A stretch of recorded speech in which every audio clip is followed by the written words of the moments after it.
नमस्कार दोस्तों, स्वागत है आज की वीडियो में। इस वीडियो में जानेंगे गुजरात विधानसभा चुनाव के बारे में कि इस साल होने वाले इस चुनाव में किसकी सरकार बनने जा रही है। तो एक बड़े न्यूज चैनल का सर्वे भी सामने आ रहा है गुजरात के लिए कि गुजरात में किस पार्टी की सरकार बनते हुए दिखाई दे रही है। साथ ही दोस्तों, आम आदमी पार्टी किस प्रकार से गुजरात में प्रदर्शन कर सकती है, बीजेपी और कांग्रेस का खेल बिगाड़ सकती है। आइए कुछ आंकड़ों के माध्यम से जानते हैं। दोस्तों, सबसे पहले तो मैं आपको बता दूं कि गुजरात में आखिरी बार कांग्रेस की सरकार 1985 में बनी थी, जहां उन्हें 149 सीटें मिली थी। उसके बाद गुजरात में कांग्रेस वापसी नहीं कर पाई। दोस्तों, इस बार के चुनाव में भाजपा को सबसे कड़ी टक्कर देते हुए दिखाई दे रही कांग्रेस कैसे आई, दोस्तों इन आंकड़ों के माध्यम से जानते।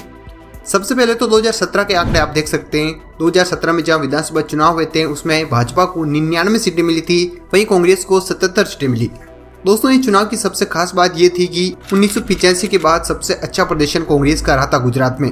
1985 के बाद कांग्रेस को 77 या उससे ज्यादा सीटें कभी नहीं मिली थी। जैसे पिछले कुछ विधानसभा चुनाव के आंकड़े आप देख सकते हैं। 2012 के विधानसभा चुनाव में कांग्रेस को गुजरात में 61 सीटें मिली, 2007 में 59 सीटें मिली, जबकि 2002 में 51, वहीं 1998 में उन्हें 53 सीटें मिली। यानी कि 1985 के बाद का सबसे अच्छा चुनाव रहा था कांग्रेस के लिए 2017 का चुनाव। तो 2017 के चुनाव के बारे में कुछ और पॉइंट मैं आपको बता दूं। जैसे कि 2017 के चुनाव में 14 ऐसी सीटें थी जहां 3,000 से भी कम वोटों से हारे थे कांग्रेस के उम्मीदवार, लेकिन इसके साथ भी 10 ऐसी भी सीटें थी जहां कांग्रेस के उम्मीदवार 3,000 से भी कम वोटों से जीते थे। दोस्तों, अगर 2017 के चुनाव के बारे में कुछ और अच्छे से जानते हैं किस क्षेत्र से कांग्रेस मजबूत रही थी। सबसे पहले मैं साउथ की बात कर लेता हूँ। गुजरात साउथ में टोटल 35 सीटें हैं। आप देख सकते हैं 2012 के आंकड़े, जब बीजेपी को 35 में से 28 सीटें मिली थी, कांग्रेस को 6 सीटें मिली थी। 2017 में यह आंकड़ा कुछ इसी प्रकार रहा था। बीजेपी को 26 सीटें मिली थी, कांग्रेस को 8 सीटें मिली थी, यानी कोई खास फेरबदल देखने को नहीं मिला था। इसके अलावा गुजरात में सौराष्ट्र की तरफ हम चलते हैं। सौराष्ट्र में टोटल 54 सीटें हैं। 2012 में यह आंकड़ा बीजेपी की तरफ 35 सीटें रहा था, जबकि कांग्रेस को यहाँ से 16 सीटें मिली थी। लेकिन 2017 में पूरी तरह से सौराष्ट्र में कांग्रेस ने दबदबा बना लिया। बीजेपी को यहाँ मात्र 21 सीटें मिली थी, वहीं कांग्रेस को यहाँ से 32 सीटें मिली थी। जहां 2012 में कांग्रेस को 16 सीटें मिल रही थी, 2017 में यह आंकड़ा 32 तक चला गया था। नॉर्थ की सीटें आप देख सकते हैं। गुजरात नॉर्थ में 53 टोटल सीटें हैं। 2012 में 32 सीटें बीजेपी को मिली थी, 21 सीटें कांग्रेस को मिली थी, जबकि 2017 में भी कुछ इसी प्रकार रहा था। कोई खास फेरबदल देखने को नहीं मिला था। बीजेपी को 31 सीटें मिली, कांग्रेस को 22 सीटें मिली। गुजरात सेंटर की मैं बात करूं तो गुजरात सेंटर में टोटल 40 सीटें। 2012 में यह आंकड़ा 20 सीटें बीजेपी के पक्ष में था, जबकि 18 सीटें कांग्रेस के। इसके अलावा 2017 में 21 सीटें भाजपा को मिली थी, जबकि 17 सीटें मिली थी कांग्रेस को। यानी कि गुजरात सौराष्ट्र को छोड़ दे तो सभी क्षेत्र में बिल्कुल 2012 की तरह 2017 के आंकड़े रहे थे, लेकिन सौराष्ट्र में पूरी तरह से फेरबदल हुआ था। कांग्रेस को वहां से सबसे अच्छी सीटें मिली थी। तो ये थे 2017 चुनाव तक किस प्रकार से आंकड़े रहे थे। लेकिन गुजरात में 2017 के बाद भी कई सारे चुनाव हुए थे, जैसे उपचुनाव, लोकसभा के चुनाव या नगर निगम के चुनाव भी हुए थे।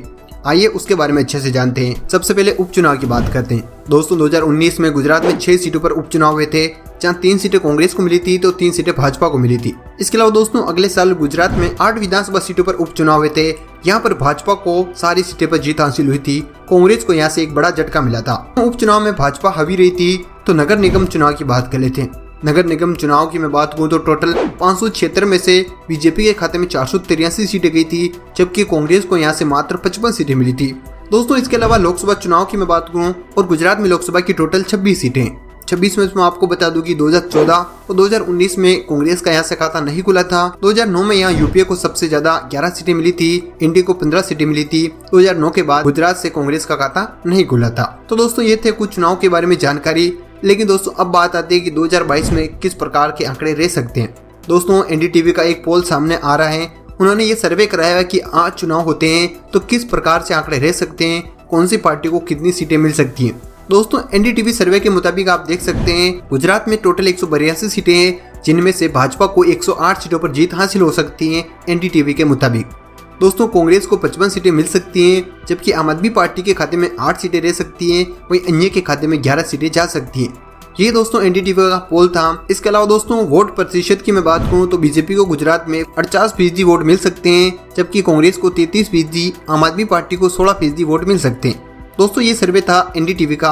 अगर आज चुनाव होते तो गुजरात में किस प्रकार के आंकड़े रहते, ये उन्होंने जारी किया था। तो इस साल होने वाले इस चुनाव से पहले आम आदमी पार्टी ने भी गुजरात के लिए कई सारे वादे कर दिए, कई सारे फ्री के ऐलान भी कर दिए हैं। तो दोस्तों, आम आदमी पार्टी भी गुजरात में अच्छा खासा प्रदर्शन कर सकते हैं। नगर निगम चुनाव में भी कई सीटों पर आम आदमी पार्टी ने जीत हासिल की थी। तो दोस्तों आप हमें कमेंट करके बताइए कि गुजरात के विधानसभा चुनाव में कौन सी पार्टी जीत सकती है। साथ ही दोस्तों आम आदमी पार्टी किस प्रकार से कौन सी पार्टी का खेल बिगाड़ सकती है उसके बारे में भी जरूर कमेंट करिए। 182 सीटों में से किसे बहुमत मिलेगा, आपके अनुमान के मुताबिक क्या कहते हैं वो भी जरूर कमेंट करके बताइए, क्योंकि चुनाव से पहले कई सारे सर्वे सामने आएंगे जिसमें हम अलग अलग आंकड़े देखते हैं। हर राज्य के चुनाव के पहले कई सारे सर्वे आते हैं, उनमें से 1 या 2 सर्वे सटीक साबित होते हैं। तो दोस्तों आप अपना अनुमान जरूर इस वीडियो के कमेंट बॉक्स में लिख दीजिए। साथ ही दोस्तों अभी तक आपने DMV को सब्सक्राइब नहीं कर रखा है तो कर दीजिए। इसके अलावा अगले वीडियो में बात करेंगे किसी और राज्य के चुनाव के बारे में। ये जानकारी आपको कैसी लगी इसके बारे में भी जरूर कमेंट करिए।